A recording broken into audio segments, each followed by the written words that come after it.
करण गुस्से से उबल रहा था। अजीत ने उसे ही डांट दिया, लेकिन मन ही मन वो भी तिलमिला रहा था। अखिल और सिमी चुप खड़े देख रहे थे। शिवम करण की अकड़ को धीरे धीरे तोड़ रहा था और उसी कोशिश में वो सिमी और अखिल की तरफ फिर मुड़ा। माँ, पापा, आप दोनों को याद है ना कि कुछ समय पहले करण ने क्या किया था? उसने कारखाने के लेनदारों को खरीदा और श्रमिकों को पापा को चोट पहुंचाने के लिए उकसाया। शिवम ने शांति से कहा। यह देखकर कि कैसे अजीत और उसके बेटे को एक कोने में ले जाया जा रहा था, सिमी ने गर्व से कहा, अरे हाँ शिवम, तुमने याद न दिलाया होता तो मैं तो भूल गई थी वो भयानक दिन और कैसे अखिल जी अस्पताल पहुंच गए थे। भाई साहब, आप नहीं जानते, पिछली बार करण ने साजिश रची थी हमारे खिलाफ और हमारे गहने कारखाने को दबाने की कोशिश की थी। इस बार उसने दृष्टि को बर्बाद करने के लिए बाहरी लोगों के साथ काम किया। मैं भी यही मानती हूं कि हमें निदेशक मंडल को रिकॉर्डिंग जमा कर देनी चाहिए। शेयर धारकों के पास आगे की चर्चा होगी और अंततः करण के भाग्य का फैसला कंपनी में ही होगा। क्या इसने ऐसा कुछ करने की हिम्मत की थी? अजीत ने मुड़कर करण को डांटा। हरामजादे, तूने मेरी पीठ के पीछे इस तरह के गंदे कृत्यों को अंजाम देने की हिम्मत कैसे की? तूने अपने ही चाचा के गहने कारखाने को दबाने के लिए इतना घटिया काम किया। इस पावर ने तुझे अंधा कर दिया है, अंधा। तुझे अभी इसी वक्त उस घटना के बारे में अपने चाचा से भी माफी मांगनी होगी। सुनाई दिया मैंने क्या कहा? और दिल से माफी मांग और पूरी ईमानदारी के साथ, समझा? करण ने बहुत गलत और उदास महसूस किया। उसने मन ही मन सोचा, डैड मुझे ऐसा करने के लिए बोल रहे हैं, जबकि डैड ही वो थे जिसने ज्वेलरी फैक्ट्री और अखिल अंकल को दबाने का आदेश दिया था। वाइस चेयरमैन नारंग, अगर आप अपने बेटे को सबक सिखाना चाहते हैं तो कृपया इसे अपने घर ले जाकर सिखाएं। यहां हमारा वक्त बर्बाद न करें, शिवम ने हल्के से कहा। चूंकि पहले से ही बहुत देर हो चुकी है, चलिए मैं नीचे चलता हूं और आप दोनों को घर छोड़ आता हूं अपनी बेंटली कार में। अजीत ने शिवम को एक क्रूर और भस्म कर देने वाली नजरों से देखा, यहां तक कि उसकी गर्दन की नसें भी उभरी हुई थी। इस रीढ़ विहीन कायर के पास वास्तव में मुंह फाड़ने के अलावा कोई और कौशल नहीं था। उस कमीने ने सब कुछ वैसे ही बर्बाद कर दिया था जैसे ही सब कुछ तय होने वाला था। अजीत अपने क्रोध को नियंत्रित करने में असमर्थ, उसने अपने दांत पीस लिए और करण के चेहरे पर जोरदार थप्पड़ मार दिया। जैसे ही उसके चेहरे से दर्द साफ हो गया, करण ने एक अनिच्छुक अभिव्यक्ति प्रकट की। डैड, आपने मुझे थप्पड़ क्यों मारा? करण ने पूछा। शिवम ने बकवास की और आपको गुस्सा दिलाया। उसने आपका अपमान किया है, मैंने नहीं। मारना है तो उसे जाकर मारिए, मुझे क्यों? जब अजीत ने उन शब्दों को सुना तो करण के चेहरे पर एक और थप्पड़ मारने से पहले उसके चेहरे पर शर्म और गुस्से का मिश्रण दिखाई दिया। चुप रहे, अब अगर एक और शब्द निकला तेरे मुंह से तो 2-4 थप्पड़ और खाएगा मेरे हाथ से, समझा? करण अपने पिता के रवैये से स्तब्ध, डर के मारे उसने अपने सूजे हुए चेहरे को ढक लिया। घुटनों के बल नीचे बैठ, अजीत ने करण की ओर इशारा किया और गहरी आवाज में मांग की। करण पूरी तरह से अविश्वास में डर गया और उसने खुद से सोचा, मुझे ऐसा क्यों करना चाहिए? दृष्टि और उसके परिवार के सामने घुटने टेकने के लिए मैंने किया क्या? मैंने तुझसे कहा कि घुटने तक तो घुटने तक, सुनी नहीं मेरी बात? अजीत का चेहरा गुस्से से भर गया था और उसने करण पर दहाड़ते हुए कहा, सुनता है कि मारू एक और थप्पड़? घुटने टेककर अपने चाचा और चाची से माफी मांगो। करण ने अपने दांत पीस लिए और घुटने टेकने से इनकार कर दिया। उस समय अजीत ने कदम बढ़ाया और करण को कई बार लात मारी। फिर उसने उसकी गर्दन को कसकर पकड़ लिया और जबरदस्ती उसका सिर नीचे कर दिया। नालायक, कमीने, वो तेरा चाचा है, मेरा सगा छोटा भाई। तुम्हारी हिम्मत कैसी हुई कि तुम दूसरों को, अपने ही बड़ों को मारने के लिए उकसाओ? अगर तुम्हारे दादाजी अभी जीवित होते तो वो तुझसे घुटने टिकवाते और माफी मंगवाते। अजीत गुस्से में चिल्लाया। बेहतर होगा कि तू अभी घुटने टेक दे और अपने चाचा से माफी मांगे। अब मुझे और गुस्सा दिलाना बंद कर, जल्दी कर। मैं करण मुश्किल से एक शब्द ही बोल सका क्योंकि उसे बहुत अपमान सहना पड़ा था। इस बिंदु पर वो छेद में गोता लगाना चाहता था और अनंत काल के लिए खुद को छिपाना चाहता था। हालांकि अपने पिता की ठंडी निगाहों के सामने करण ने सोचा कि अगर रिकॉर्डिंग को सार्वजनिक किया गया तो उन्हें गंभीर परिणाम भुगतने होंगे।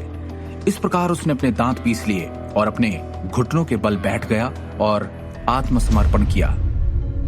उस समय करण ने अपमान से भरे चेहरे के साथ घुटने टेक दिए। उसने अपना सिर नीचे कर लिया और दृष्टि और उसके परिवार को देखने की हिम्मत नहीं की। जैसे ही उसने दृष्टि और उसके परिवार के सामने घुटने टेके, उसके मन में खुद को वहीं और वहीं मारने की ललक हुई।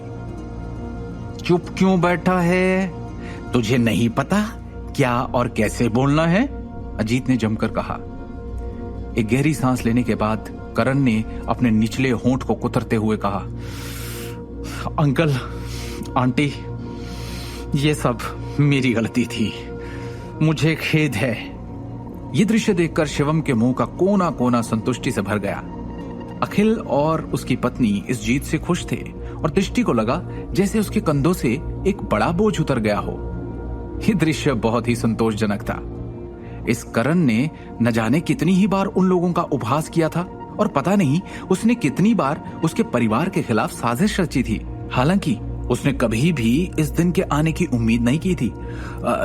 इसे भूल जाओ, इसे भूल जाओ, जल्दी करो और खड़े हो जाओ। हम सभी नारंग परिवार से हैं। इस बिंदु पर तुम मुझे और शर्मिंदा मत करो करण बेटा, अखिल ने शांति से कहा, क्योंकि वो चीजों को सुचारू करने की कोशिश कर रहा था। फिर वो खड़ा हुआ और करण को ऊपर उठाने में मदद करने की कोशिश की। अखिल, उसकी मदद मत करो, उसे घुटने टेकने दो और उसके कार्यों पर चिंतन करने दो, अजीत ने गंभीरता से कहा। वैसे भी चलो व्यापार की बात करते हैं। अपनी बेटी दृष्टि की ओर देखने से पहले अखिल और सिमी ने एक दूसरे को देखा। दृष्टि ने उनकी निगाहों पर ध्यान दिया और जवाब में सिर हिलाया। अखिल धीरे से खांसा, फिर उसने गंभीरता से कहा, ठीक है भाई साहब, बच्चे को अब और घुटने मत दुखाने दो। वैसे भी मैंने करण को बचपन से ही बड़े होते देखा है। ऐसा नहीं है कि मैं वास्तव में ही अपने भतीजे को जेल भेजूंगा, सही? अजीत ने अपनी तनावपूर्ण अभिव्यक्ति को शांत किया और जवाब दिया, ये सही है। मुझे भी लगता है कि हमें इस मामले को निजी तौर पर निपटाना चाहिए। आखिरकार अगर ये खबर निकल जाती है तो हमारा परिवार निश्चित रूप से हंसी का पात्र बन जाएगा। अखिल, सिमी, क्या तुम लोग मुझे रिकॉर्डिंग सबूत सौंप सकते हो? अजीत ने सुझाव दिया। अब आप इसे सबूत के तौर पर इस्तेमाल नहीं करेंगे, है ना? सिमी ने उत्तर दिया। भाई साहब, आप जानते ही हैं कि अखिल जी और मैं ईमानदार लोग हैं। हम कभी भी परेशानी पैदा करने की पहल नहीं करेंगे। मैं केवल ये आशा करती हूँ कि आप भविष्य में करण को पूरी तरह से काबू में रखेंगे। सुनिश्चित करें कि आप ऐसा ही करेंगे। उसे फिर कभी ऐसी बेवकूफी भरी बातें करने की अनुमति न दें। ये कहने के बाद सिमी ने रिकॉर्डिंग पेन अजीत को सौंप दिया। अजीत ने रिकॉर्डिंग पेन लिया और करण की मदद करने से पहले राहत की सांस ली। मेरे भाई, सिमी, तुम लोग निश्चिंत रह सकते हो। मैं वादा करता हूं कि ऐसा फिर कभी नहीं होगा। मैं हमेशा इस करण पर अपनी नजर रखूंगा, अजीत ने आत्मविश्वास से कहा। उस मामले में मैं करण को हमेशा नियंत्रण में रखूंगा। ध्यान रखना भाई साहब। सिमी की आंखें गर्व के भाव से चमक उठी। अजीत और उसका बेटा उदास होकर दरवाजे से बाहर चले गए। हालांकि जैसे ही उन्होंने दरवाजे से बाहर कदम रखा, उनके चेहरे झुलस गए। आज दृष्टि और उसके परिवार को अपना चेहरा दिखाकर उन्हें बहुत अपमान सहना पड़ा। उन्हें इस तरह की शर्मिंदगी इससे पहले कभी नहीं झेलनी पड़ी थी। नारंग निवास से बाहर निकलने के बाद अजीत नारंग गुस्से से आग बबूला हो गया और उसने तुरंत अपने हाथ में रिकॉर्डिंग पेन को टुकड़ों में तोड़ दिया। क्या तुम कम से कम अपने ट्रैक को कवर करने के लिए कड़ी मेहनत नहीं कर सकते थे? हर बार जब तुम परेशानी का कारण बनते हो तो मुझे सब कुछ साफ करना पड़ता है। क्या तुम्हें अंदाजा भी है कि तुम्हारी वजह से आज कितनी शर्मिंदगी का सामना करना पड़ा मुझे? अजीत ठंड से चिल्लाया। उसका गुस्सा अभी तक नहीं निकला है।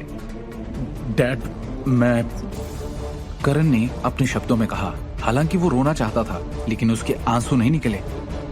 आज से तुम्हें नारंग मेंशन छोड़ने की अनुमति नहीं है, अजीत ने गुस्से में कहा। तुम्हें मुझसे अनुमति मिलने के बाद ही बाहर जाने दिया जाएगा। डैड, लेकिन क्या हम वाकई इस मामले को ऐसे ही जाने देंगे? यहाँ तक कि दृष्टि का परिवार भी अब हमारे सामने अहंकारी व्यवहार करने की हिम्मत करता है, करण ने अत्यधिक अनिच्छा के साथ कहा।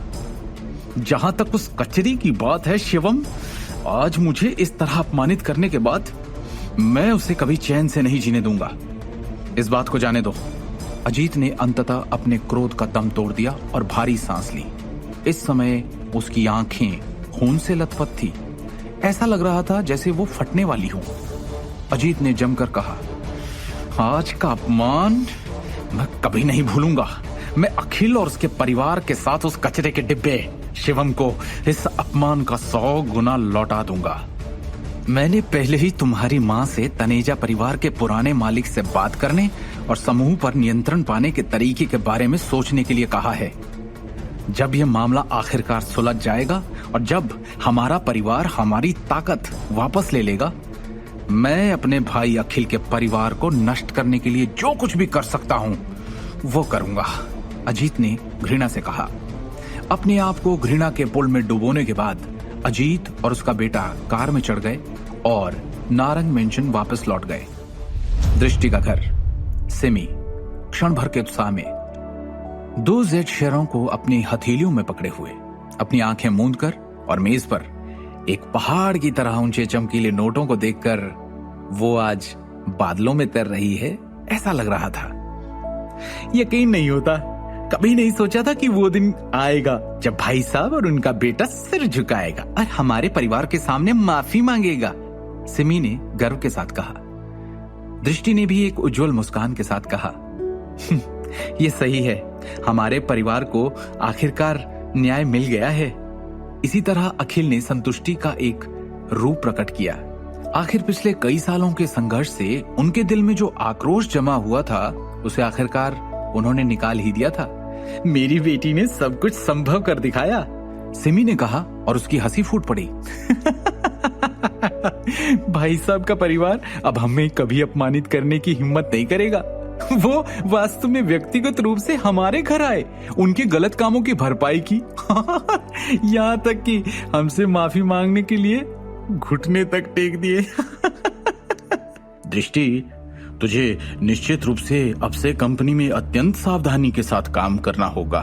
सुनिश्चित करना होगा तुझे कि ऐसा कुछ भी न करे जिसे दूसरे तेरे खिलाफ उपयोग कर सकते हैं, क्योंकि ये भाई साहब ये कोई ऐसे वैसे व्यक्ति नहीं है जिनकी शक्ति को कम आंका जा सकता है, अखिल ने गंभीरता से कहा।